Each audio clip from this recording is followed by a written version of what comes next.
Welcome to Pinnacle Tuitions. My name is Dr. Venkatramana. JEE Mains 2026 అనేటువంటిది జనవరి session కింద 24th వరకు complete అయిపోయింది.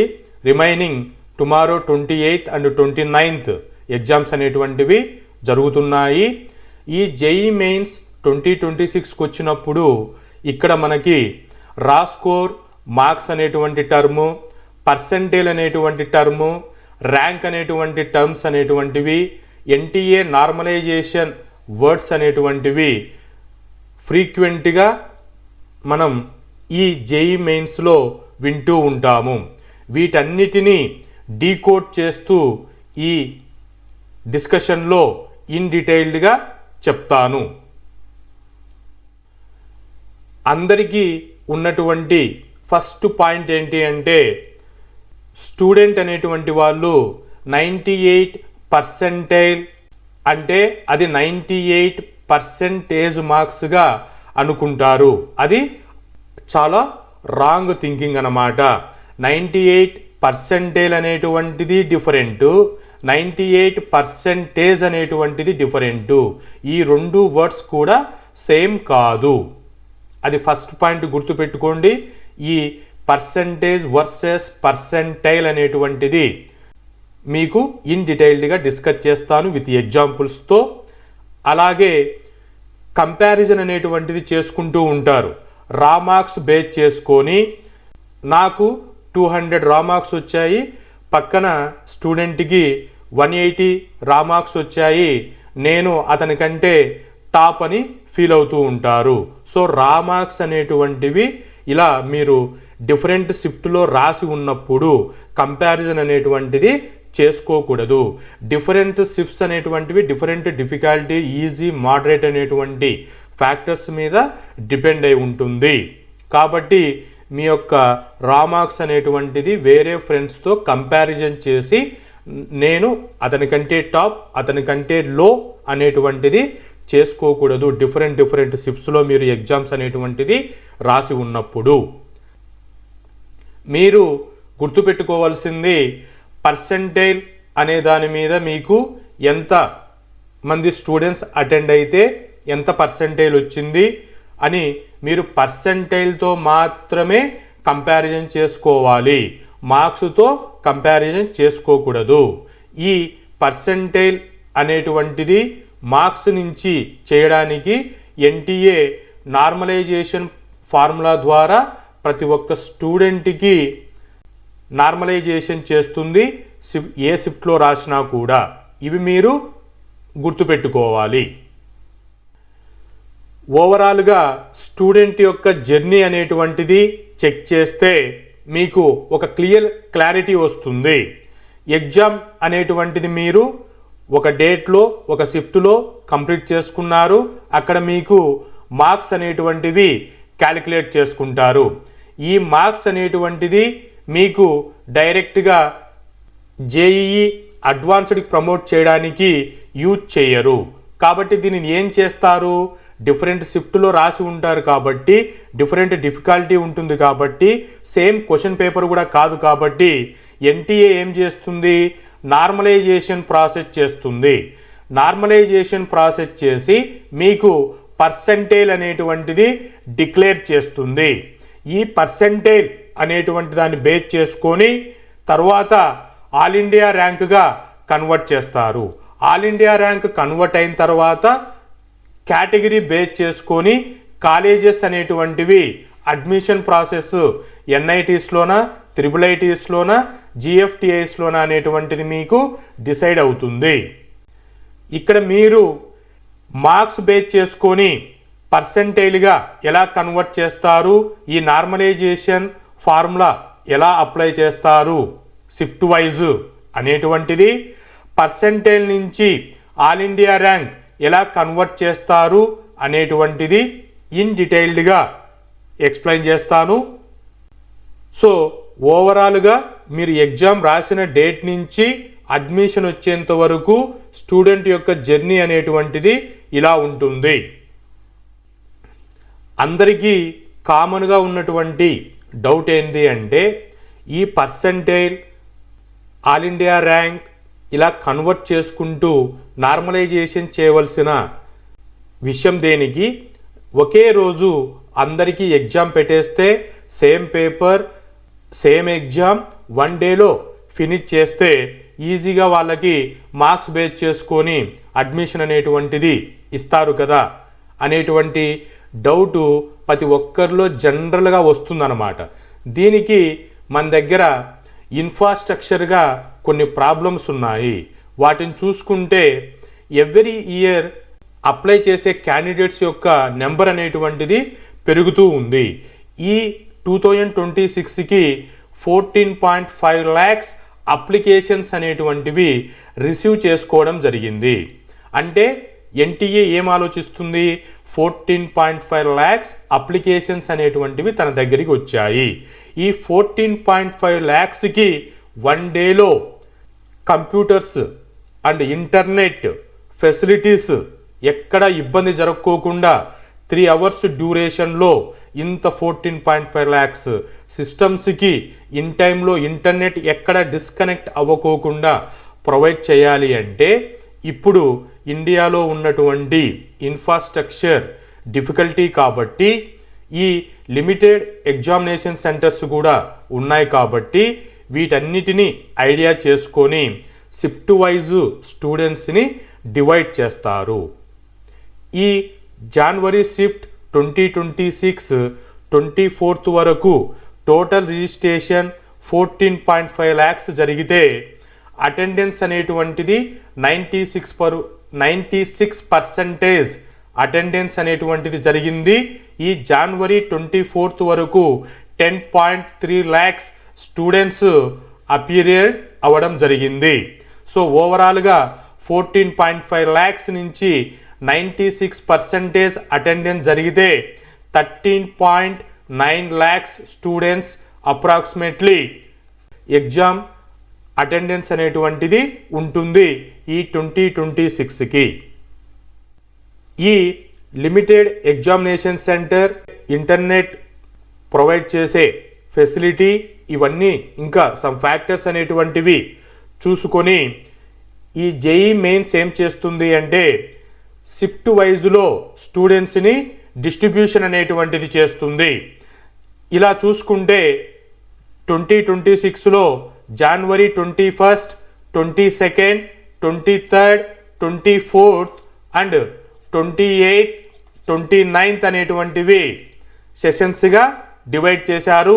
Each డేలో 2 షిఫ్ట్స్గా ఎగ్జామినేషన్స్ అనేటువంటివి మార్నింగ్ షిఫ్ట్, ఈవినింగ్ షిఫ్ట్గా డివైడ్ చేశారు.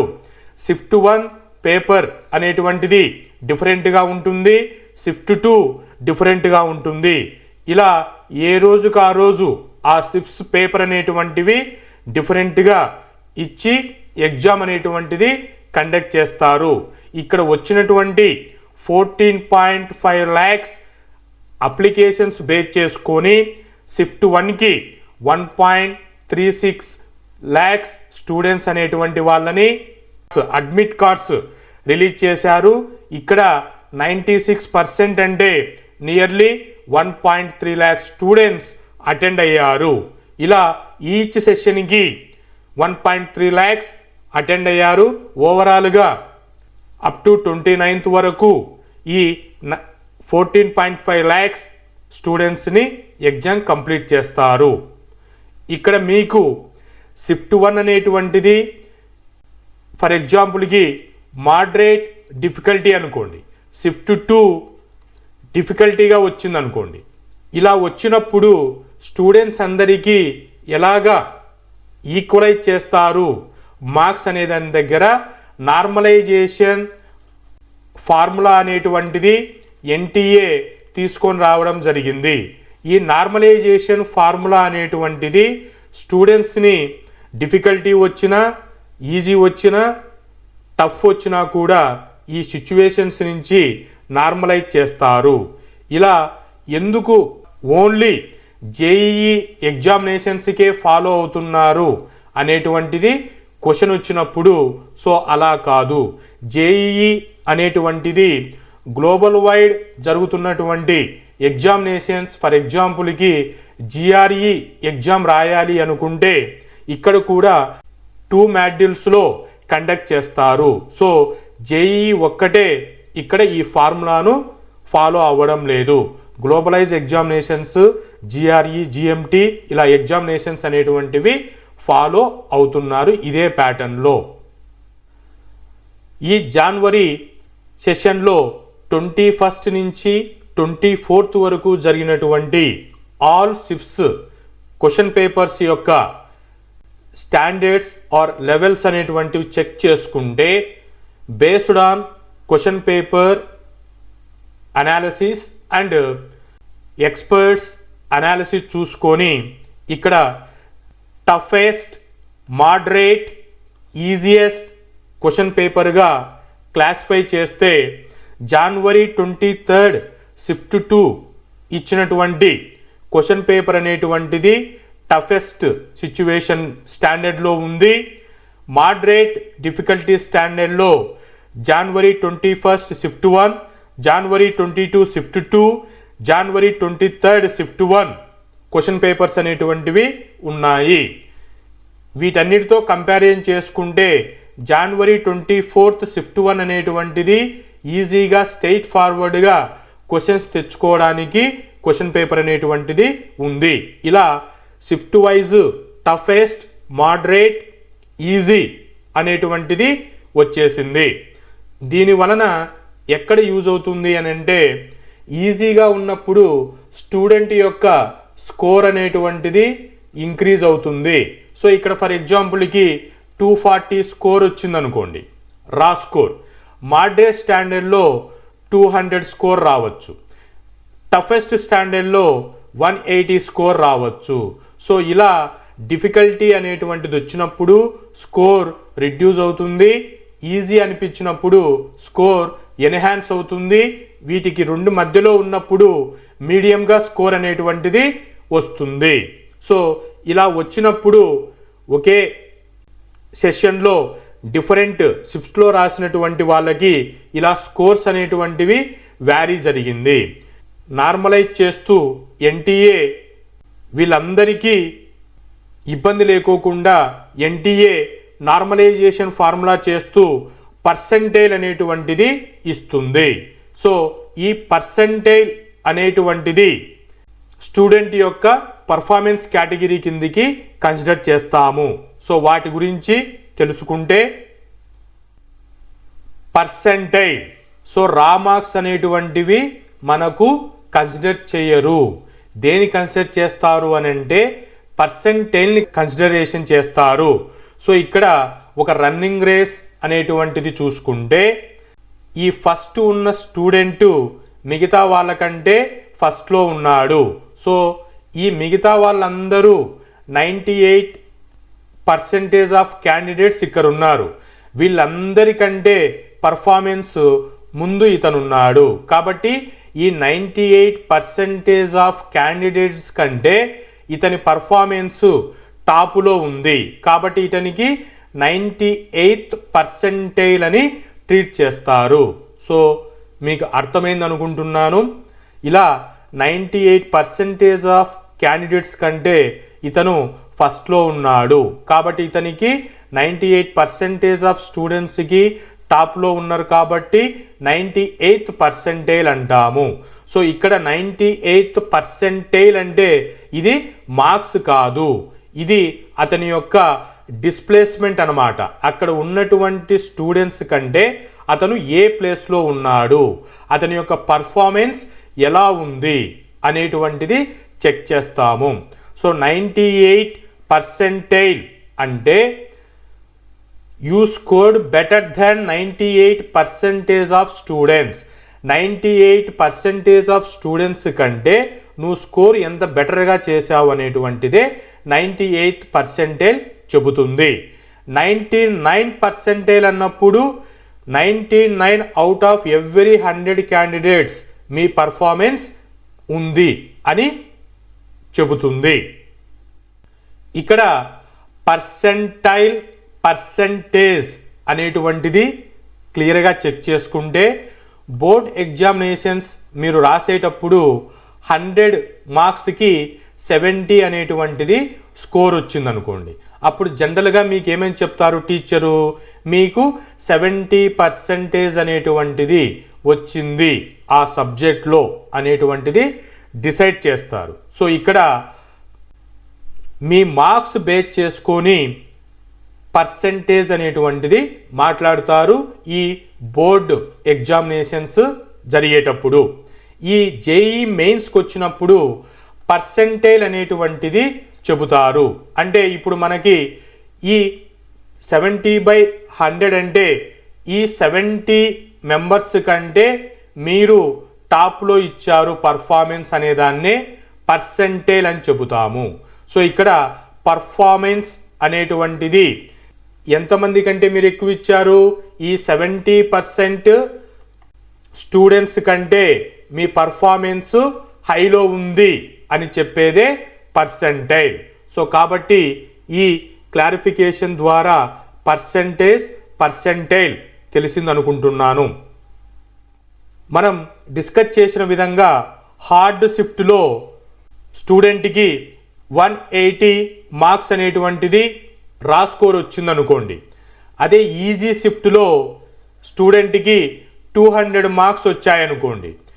అప్పుడు స్టూడెంట్స్ ఇద్దరు మార్క్స్ పైన బేస్ చేసుకొని నేను 200 వచ్చాయి, నేను నీకంటే టాప్ అనేటువంటి థింకింగ్ చెయ్యకూడదు. ఎందుకు అనంటే షిఫ్ట్ బేస్ చేసుకొని పర్ఫార్మెన్స్ అనేటువంటిది మారుతూ ఉంటుంది. అప్పుడు ఎన్టీఏ నార్మలైజేషన్ చేస్తే ఈజీ షిఫ్ట్లో రాసిన 200 స్కోర్ 99%కే వస్తుంది. 180 మార్క్స్ హార్డ్ షిఫ్ట్లో వచ్చినటువంటి స్టూడెంట్కి 99%కే రీచ్ అవుతుంది. కాబట్టి మీరు షిఫ్ట్ వైజ్ రా స్కోర్ బేస్ చేసుకొని నేను డిఫికల్టీలో రాశాను, నాకు 180నే వచ్చాయి, మా పక్కన ఫ్రెండ్ ఈజీ షిఫ్ట్లో రాసి 200 మార్క్స్ వచ్చాయి అనేటువంటిది మీరు ఇబ్బంది పడవలసిన అవసరం లేదు. ఇద్దరికి కూడా సేమ్ పర్సెంటైల్ అనేటువంటిది వచ్చిందనమాట.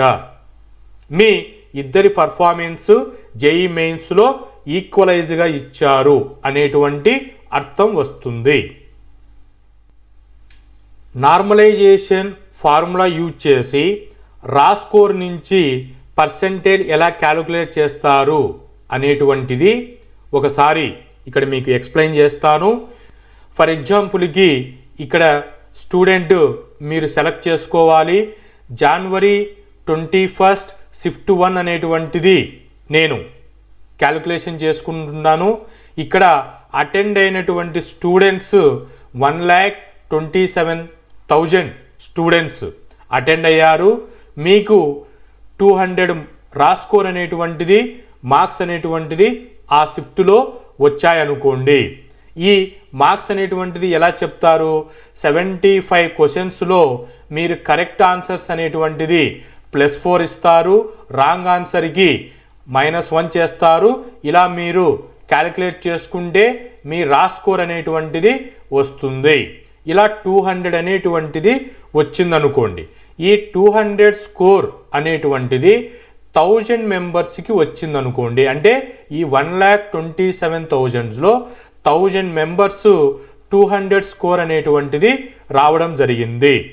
ఇలా వచ్చినప్పుడు ఈ డేటా నుంచి పర్సెంటైల్కి ఎలా కన్వర్ట్ చేయాలి అని అంటే ఇక్కడ ఫార్ములా వచ్చేసి normalization formula, number of candidates in your shift with marks less than or equal to yours divided by total candidates in your shift into 100 అనే ఫార్ములాలో మీ గివెన్ ఇన్ఫర్మేషన్ సబ్స్టిట్యూట్ చేస్తే పర్సెంటైల్లోకి కన్వర్ట్ అవుతుంది. సో ఇక్కడ number of candidates in your shift with marks అన్నప్పుడు <= yours ఈ న్యూమినేటర్లో ఇచ్చినటువంటి దాన్ని calculate చేస్తే students <= yours అన్నప్పుడు 1,27,000 స్టూడెంట్స్ ఉన్నారు. ఎంతమందికి మీ మార్క్స్ వచ్చాయి అని అంటే 1000 మెంబర్స్కి వచ్చాయి. మైనస్ చేస్తే 1,26,000 అనేటువంటిది వాల్యూ వస్తుంది. ఆ వాల్యూని న్యూమరేటర్లో సబ్స్టిట్యూట్ చేయండి. తర్వాత టోటల్ క్యాండిడేట్స్ మీ షిఫ్ట్లో ఎంతమంది ఉన్నారు? 1,27,000 స్టూడెంట్స్ ఉన్నారు ఇంటూ 100. సో సింప్లిఫికేషన్ చేయండి. 99.2125984 అనేటువంటి పర్సెంటేజ్ ఈ మార్క్స్ వచ్చిన స్టూడెంట్కి ఈ January 21 షిఫ్ట్ 1లో అని కన్సిడర్ చేయవచ్చు. ఇక్కడ మీరు అబ్జర్వేషన్ చేస్తే 99 తర్వాత 7 డెసిమల్స్లో పర్సెంటేజ్ అనేటువంటిది ఇస్తారు. కాబట్టి ఇంత అక్యురేట్ స్టాండర్డ్లో పర్సెంటేజ్ అనేటువంటిది ఎన్టీఏ ప్రొవైడ్ చేస్తుంది. ఈచ్ స్టూడెంట్ పర్ఫార్మెన్స్ ఎలా ఉంది అనేటువంటిది. సో ఇప్పటి వరకు లాజిక్గా మనం షిఫ్ట్ వైజ్ చూసుకుంటే మీ రా స్కోర్ అనేటువంటిది ఆ షిఫ్ట్ బేస్ చేసుకొని వస్తుంది. మీరు క్యాలిక్యులేట్ చేసుకుంటారు ఎంతమంది స్టూడెంట్స్ అటెండ్ అయ్యారు ఆ షిఫ్ట్కి అనేటువంటిది రఫ్ ఎస్టిమేషన్ చూసుకుంటారు. దాని తర్వాత count less than your score అనేటువంటిది క్యాలిక్యులేట్ చేసుకుంటారు. పర్సెంటేజ్ ఫార్ములాలో అప్లై చేస్తే మీ పర్సెంటేజ్ అనేటువంటిది అప్ టు 7 డిజిట్స్ వరకు పాయింట్ తర్వాత క్యాలిక్యులేట్ చేసుకోవచ్చు. ఇలా మీరు రా స్కోర్ నుంచి పర్సెంటేజ్కి క్యాలిక్యులేట్ చేసుకోవాల్సినటువంటి లాజికల్ ఫ్లో. పర్సెంటేజ్ అనేటువంటిది దేనికి యూజ్ చేస్తారు అని అంటే ఈ పర్సెంటేజ్ యూజ్ చేసుకొని మిమ్మల్ని జేఈఈ అడ్వాన్స్డ్కి ప్రమోట్ చేయడానికి ఈ పర్సెంటేజ్ని యూజ్ చేసుకుంటారు. రా స్కోర్ అనేటువంటిది కాదు. సో జేఈఈ మెయిన్స్ నుంచి జేఈ అడ్వాన్స్ వెళ్ళాలి అని అంటే పర్సెంటేజ్ అనేటువంటిది యూజ్ అవుతుంది. దాని తరువాత ఆల్ ఇండియా ర్యాంక్ బేస్ చేసుకొని అడ్మిషన్స్ అనేటువంటివి ఇస్తారు. ప్లస్ కేటగిరీ అనేటువంటిది బేస్ చేసుకొని కాలేజెస్ అడ్మిషన్స్ అనేటువంటివి ప్రొవైడ్ చేస్తుంది. పర్సెంటేజ్ అనేటువంటిది ఇప్పటి వరకు మీరు ఎలా క్యాలిక్యులేట్ చేస్తారో చూసాము. పర్సెంటేజ్ నుంచి ఆల్ ఇండియా ర్యాంక్ ఎలా కన్వర్ట్ అవుతుంది చెక్ చేసుకుంటే ఫార్ములా వచ్చేసి 100 minus percentage divided by 100 into total candidates. ఈ ఫార్ములాలో మీ పర్సెంటేజ్ అప్లై చేయండి. మనం 99.21% అని క్యాలిక్యులేట్ చేశాము. అదే ఎగ్జాంపుల్ని ఇక్కడ సబ్స్టిట్యూట్ చేస్తే 14.5 lakhలో 96% ఆఫ్ స్టూడెంట్స్ అపియర్డ్ అవుతున్నారు అని చెప్పాం. కాబట్టి అపియర్డ్ అయిన స్టూడెంట్స్ 1.39 lakhs స్టూడెంట్స్ని సబ్స్టిట్యూట్ చేశాను. రిమైనింగ్ ఫార్ములాలో చూస్తే వాల్యూస్ని సింప్లిఫై చేస్తే 10,981 అనేటువంటి నెంబర్ వచ్చింది. సో ఇది మీకు ఆల్ ఇండియా ర్యాంక్ కేటగిరీ కిందికి వస్తుంది. సో ఫైనల్గా రౌండ్ ఫిగర్ చేస్తే 11,000 ఆల్ ఇండియా ర్యాంక్ అనేటువంటిది మనం కన్సిడర్ చేసుకోవచ్చు.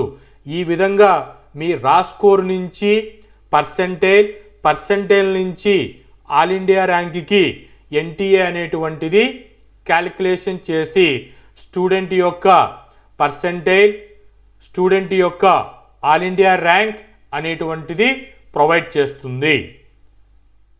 99.9% వచ్చినటువంటి స్టూడెంట్స్కి ఆల్ ఇండియా ర్యాంక్ అనేటువంటిది లెస్ దెన్ 100 ఉంటుంది. 99.5% ఉంటే 1000 ఆల్ ఇండియా ర్యాంక్ వరకు ఉంటుంది. 99.0 చూసుకుంటే 5000 ఆల్ ఇండియా ర్యాంక్, 98% చూసుకుంటే 20,000 ఆల్ ఇండియా ర్యాంక్ అనేటువంటి ఎస్టిమేషన్ మనం చెక్ చేసుకోవచ్చు ప్రీవియస్ ఇయర్ ట్రెండ్ను బేస్ చేసుకొని. సో ఫైనల్గా రా స్కోర్ అనేటువంటిది మీరు ఆన్సర్స్ ఎన్ని చేశారు అనేటువంటి చెకింగ్ చేసుకోవడానికి ప్రైమర్లీ యూజ్ అవుతుంది. పర్సెంటేజ్ అనేటువంటిది జేఈఈ అడ్వాన్స్డ్కి ఎలిజిబిలిటీకి తీసుకుంటారు. ర్యాంక్ ప్లస్ కేటగిరీ అనేటువంటిది కాలేజెస్ త్రూ జొస్సా కౌన్సిలింగ్ ద్వారా సీట్ అలాట్మెంట్ ఇవ్వడానికి యూజ్ చేసుకుంటారు. సో మీకు ఫైనల్గా రా score, percentage, all India rank అనేటువంటిది ఎక్కడెక్కడ యూజ్ చేసుకుంటారు అనేటువంటిది క్లియర్ ఐడియా వచ్చిందని అనుకుంటున్నాను. ఈ పర్సెంటేజ్ అనేటువంటి దగ్గర ఇప్పుడు మనం 2026లో ఉన్నాము. ఈ పర్సెంటేజ్ ఎంత కట్ ఆఫ్ ఇచ్చారు కేటగిరీ వైజు అనేటువంటిది ఇప్పుడు అఫీషియల్గా ఇన్ఫర్మేషన్ లేదు. ప్రీవియస్ ఇయర్ ట్రెండ్ చూసుకొని ఇప్పటి వరకు జరిగినటువంటి జనవరి 24 వరకు షిఫ్ట్ లెవెల్ యొక్క స్టాండర్డ్స్ చూసుకొని పర్సెంటేజ్ కట్ ఆఫ్ అనేటువంటిది ఈ 2026కు ఇంత ఉండొచ్చు అనేటువంటిది ఇక్కడ మీకు డిస్కస్ చేస్తాను. కేటగిరీ వైజ్ చూసుకుంటే కట్ ఆఫ్స్ అనేటువంటిది డిఫరెంట్గా ప్రొవైడ్ చేస్తారు. జనరల్ కేటగిరీ వాళ్ళకి డిఫరెంట్ కట్ ఆఫ్ ఉంటుంది. అలాగే remaining category EWS, OBC non creamy layer, SC, ST, PWD క్యాండిడేట్స్కి కట్ ఆఫ్ అనేటువంటిది డిఫరెంట్గా ఉంటుంది. అందరికీ సేమ్ ఉండదు. మీరు పర్సెంటేజ్ అనేటువంటిది చెక్ చేసుకోండి. మీ category wise previous year trend base చేసుకొని ఈ జనవరి సెషన్ 2026 యొక్క పేపర్ స్టాండర్డ్ చూసుకొని నెంబర్ ఆఫ్ అప్లికేషన్స్ చూసుకొని ఈ ఇయర్ కూడా ఎంత కట్ ఆఫ్ అనేటువంటిది ఉండవచ్చు అనేటువంటి ఎక్స్పెక్టేషన్స్గా చూసుకుంటే ఇది ఫిక్స్డ్ కాదు. ఇది ఇంత రేంజ్లో ఉండవచ్చు. మీరు ఇంత రేంజ్కి వచ్చారనుకోండి, ఓకే నేను ఈ జేఈ మెయిన్స్ నుంచి అడ్వాన్స్కి ఎలిజిబిలిటీ వచ్చింది అనేటువంటి ఒక ఎస్టిమేషన్ చేసుకునేదానికి ఈ ఎక్స్పెక్టెడ్ కట్ ఆఫ్ పర్సెంటేజ్ అనేటువంటిది యూజ్ అవుతుంది. జనరల్ కేటగిరీ వాళ్ళకి 93 నుంచి 95% వరకు ఉండవచ్చు. ఈ ఎన్టీఏ నార్మలైజేషన్ ఫార్ములా బేస్ చేసుకొని ఈ రేషియో అనేటువంటిది ప్లస్ ఆర్ మైనస్ అనేటువంటిది కూడా ఉండవచ్చు. ఈడబ్ల్యూఎస్ కేటగిరీ వాళ్ళకి 82% ఉంటే కట్ ఆఫ్ అనేటువంటిది ఉండవచ్చు. ఓబీసీ నాన్ క్రిమీ లేయర్ వాళ్ళకి 79 నుంచి 81% ఎక్స్పెక్టేషన్ ఉండవచ్చు. ఎస్సీ ఎస్టీ వాళ్ళకి 62% వరకు కట్ ఆఫ్ ఉండవచ్చు. ఎస్టీ వాళ్ళకి 47 నుంచి 50% వరకు కట్ ఆఫ్ ఉండవచ్చు. ఆల్ కేటగిరీ పీడబ్ల్యూడి చూసుకుంటే ఈ క్యాండిడేట్స్ అప్లికేషన్స్ అనేటువంటివి వెరీ లోలో ఉంటాయి. ప్రీవియస్ ఇయర్ ట్రెండ్ చూసుకుంటే వీళ్ళ పర్సెంటేజ్ 0.0012 వరకు కట్ ఆఫ్ పర్సెంటేజ్ ఉండవచ్చు. ఇలా ఈ 2026కి మీ ఎక్స్పెక్టెడ్ కట్ ఆఫ్ చెక్ చేసుకోండి. పర్సెంటేజ్ అనేటువంటి నార్మలైజేషన్ ఫార్ములా యూజ్ చేసుకొని. Hope this information is informative. Thank you.